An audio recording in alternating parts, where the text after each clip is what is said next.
Hello and welcome. My name is Jenna Paulden. I'm a writer, a singer. I'm a gardener with nature intelligence, retired Waldorf teacher. I'm a priestess in the Sacred Order of Mary and Magdalene. I'm a bard in the Order of Bards, Ovates, and Druids. Yet none of these titles really defines me.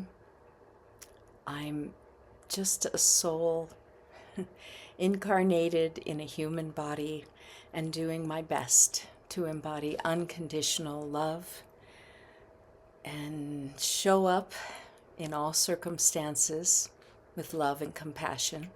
It's not always easy, but I feel it's an important task to hold that frequency and help contribute to this great change of the ages that we're all here to manifest together. So, in this particular portal, there is an eclipse on August 12th, 2026. It starts the 2-week eclipse portal, but of course the eclipse energies move much further for another 6 months. And this one has the moon and sun both together for a new moon, total solar eclipse at 20 degrees of Leo. And so it promises, according to the astrologers, to be this huge opportunity for stepping onto a new timeline, for creating something new, a new beginning from the wisdom of our hearts, both collectively and personally in our own lives.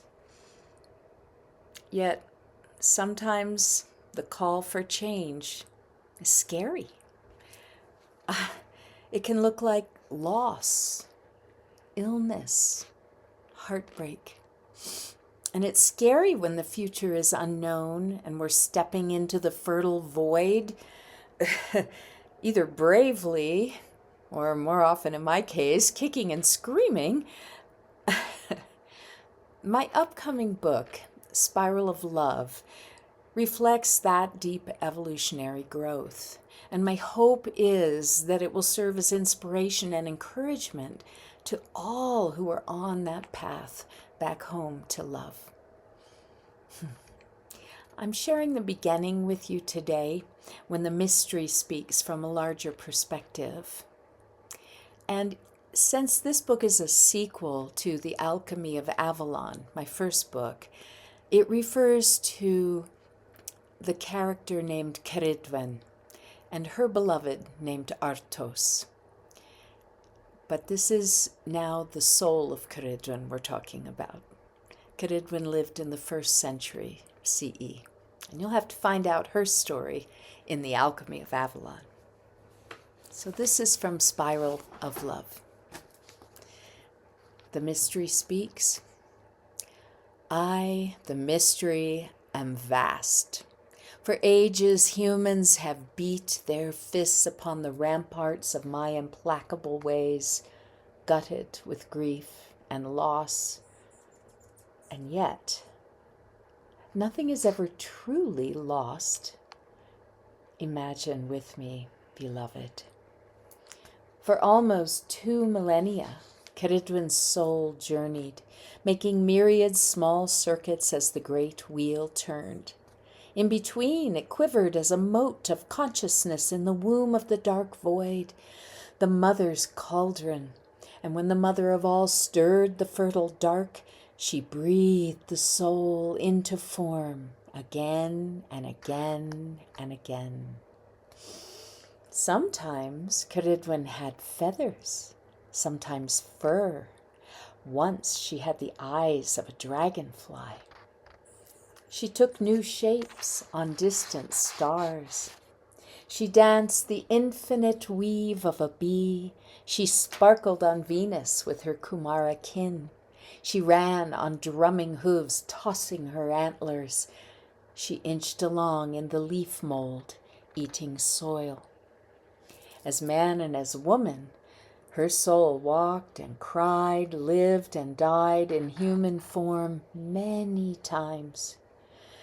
And she made mistakes, lots of them.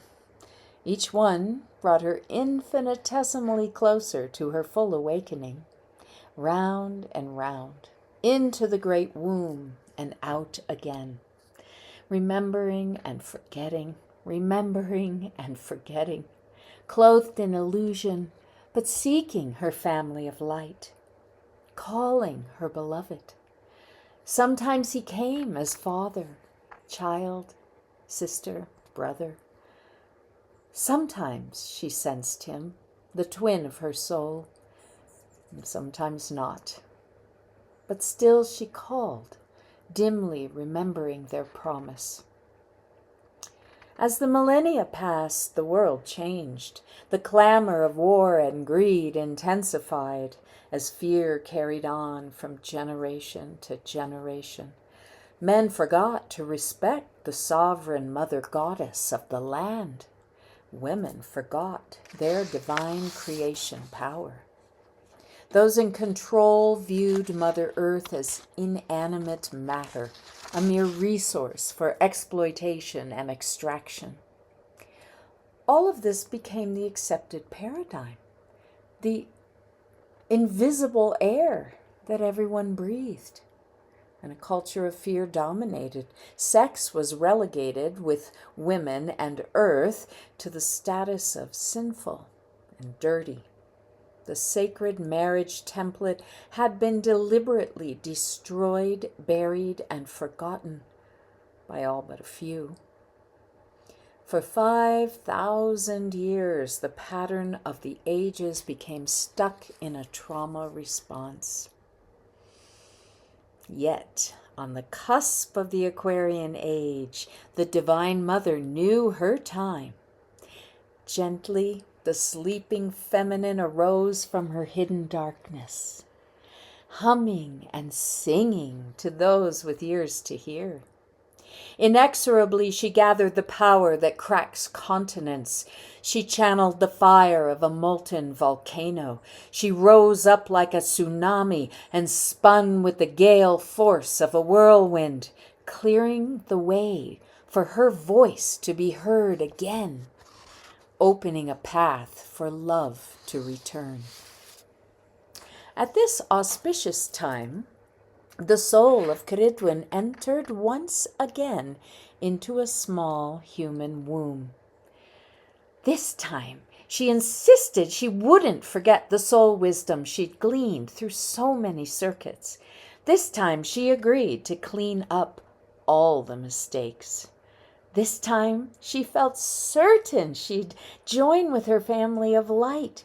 She would find her beloved at last, and together all of them would form a rainbow bridge into a golden age of harmony, beauty, and peace, and Earth would be a paradise again. It sounded simple, but when she landed in the constricted helplessness of a newborn body, she immediately tried to get out. She couldn't believe she signed up for this impossible mission. She scratched her face with her teensy hands and her soft, tiny fingernails.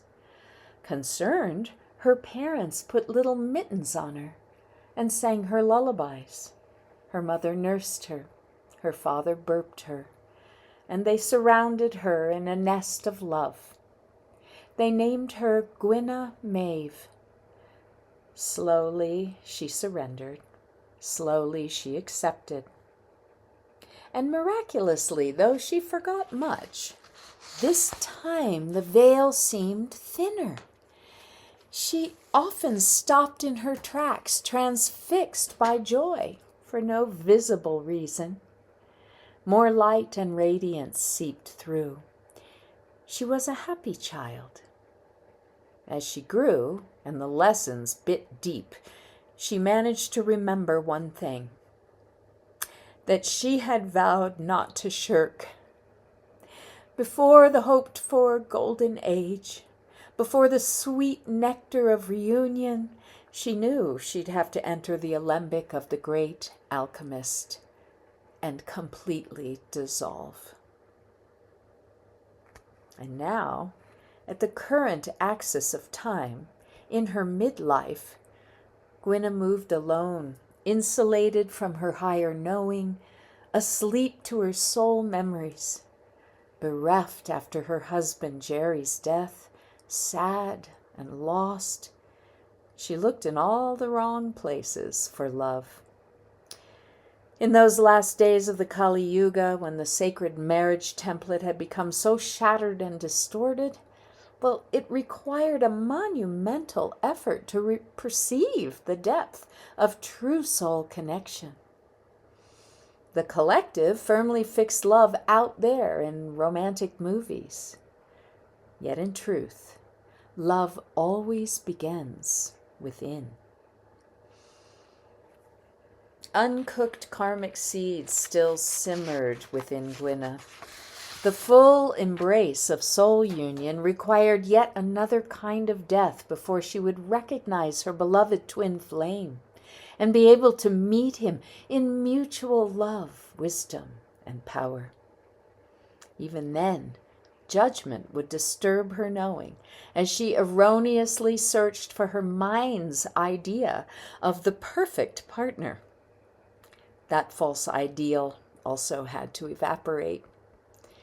In this swamp of confusion, Gwynna forgot that she had once been a druid and priestess of Avalon. She forgot her love for Artos. Gwynna forgot she had wings to soar above the pain and seek a larger vision. From her perspective, the life she'd been living just dissolved into a dark morass when her Jerry died so young.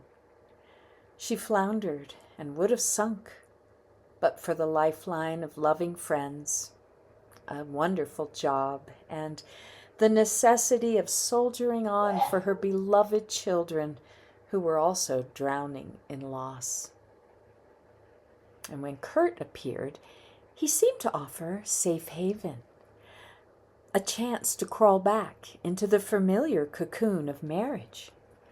But he was a different man, with his own agendas and dark family karmas. Gwynna had once been a pawn in those ancient karmas. Thus Kurt offered her unconsciously an opportunity to free herself. From a cosmic viewpoint, it all flowed in perfect order, though it looked messy and convoluted on the ground. The soul holds all on the spiraling loom of life, balancing warp and weft, carefully weaving the pattern, artfully tucking stray threads into the design. Forgiveness and love are the warp of the loom.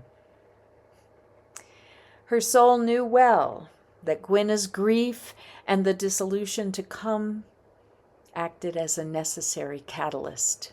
The lessons return, always on a new octave, a new spiral, offering a chance to leap and grow.